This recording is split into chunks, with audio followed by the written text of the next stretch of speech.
এই শোল মাছের ঝোলই প্রমাণ দেশি স্বাদ কখনোই হারায় না। আসসালামু আলাইকুম everyone, I am Halija from Halija's taste heaven. আজকে আমি আপনাদের জন্য দেশি শোল মাছ রান্নার রেসিপি নিয়ে এসেছি। আশা করি আজকের রেসিপিটি আপনাদের সকলের কাছে ভালো লাগবে। চলুন রেসিপিটি শুরু করা যাক। প্রথমে এখানে আমি মাছটা কেটে ধুয়ে নিয়ে এসেছি। পরিমাণ মতো লবণ দিয়ে দিচ্ছি 1 টেবিল চামচ মরিচের গুঁড়া, 1 চা চামচ হলুদের গুঁড়া। এবার মাছগুলো খুব ভালো করে আমি মেখে নিচ্ছি। আমি সব মাছ ধোয়ার ক্ষেত্রে ভিনেগার এবং লেবুর সাথে গরম পানি দিয়ে মাছগুলো ধুয়ে নিই। তো এরপরে মাছগুলো মাখা হয়ে গেলে অপর সাইডে ফ্রাইং প্যানে আমি তেল গরম করতে দিয়ে দিয়েছি। তেলটা একটু গরম হয়ে গেলে একে একে সব মাছগুলো আমি তেলে দিয়ে দিচ্ছি। এবার মাছগুলো খুব সুন্দর করে আমি ভেজে নিচ্ছি। প্রথমে এক সাইড ভাজা হয়ে গেলে উল্টে দিয়ে অপর সাইডটাও খুব ভালো করে ভেজে নিতে হবে। একদম হালকা করেই আমি মাছগুলো ভেজে নিয়েছি যাতে করে মাছের ভিতরে জুসিনেসটা বজায় থাকে। তো মাছগুলো উল্টে দিয়ে অপর সাইডটা খুব ভালো করে ভেজে এবার মাছগুলো একটা সাইডে আমি তুলে রাখবো। অপর সাইডে এবার আমি কড়াইতে পরিমাণ মতো তেল দিয়ে দিচ্ছি 1 কাপের একটু বেশি পেঁয়াজ কুচি দিয়ে এবার তেলের ভেতর পেঁয়াজটা একটু ভালো করে ভেজে নিতে হবে। কিছুক্ষণের জন্য খুব ভালো করে পেঁয়াজটা ভাজা হয়ে গেলে এ পর্যায়ে আমি দিয়ে দিচ্ছি এখানে 1/2 চা চামচের মতো আমি রসুন বাটা দিয়ে দিচ্ছি। এরপর দিয়ে দিচ্ছি 1/2 চা চামচ জিরা বাটা, দিয়ে দিচ্ছি 1 চা চামচের মতো হলুদের গুঁড়ো দিয়ে এবার পেঁয়াজের সাথে সব কিছু একটু ভালো করে কিছুক্ষণের জন্য কষিয়ে নিতে হবে।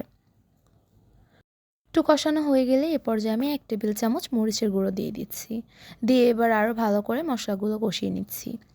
মাছটা খুব তাজা এবং জ্যান্ত ছিল বিধায় আমি এখানে অতিরিক্ত মশলা ইউজ করিনি, একদম কম মশলায় মাছটা রান্না করব।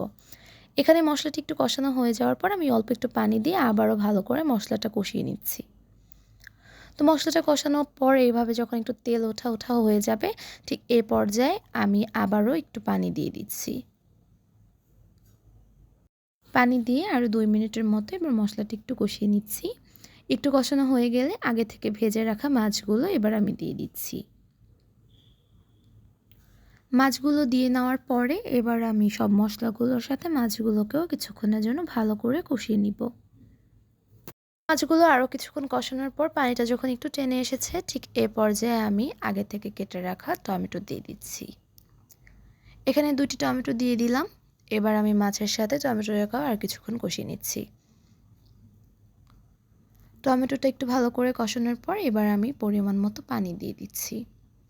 এখানে 2 কাপের মতো পানি ইউজ করেছি। পানি দেওয়ার কিছুক্ষণ পরে একটু রান্না করে নেওয়ার পরে এখানে আমি কিছু আস্ত কাঁচামরিচ দিয়ে দিচ্ছি। মরিচ দেওয়ার পরে আমি কিছু স্লাইস করা ধনিয়া পাতা দিয়ে দিচ্ছি উপর থেকে। তো ধনিয়া পাতা দেওয়ার পরও আরও 2 মিনিটের মতো এটাকে আমি একটু রান্না করে চুলা থেকে উঠিয়ে এবার সার্ভ করে নিচ্ছি। দেখতেই পাচ্ছেন মাছটার কালারটা কতটা লোভনীয় হয়েছে। যেমন কালার তেমনি স্বাদে ছিল অসাধারণ। ট্রাস্ট মি, শীতকালের বেস্ট খাবার মাছ। অনেক ভালো লেগেছে খেতে।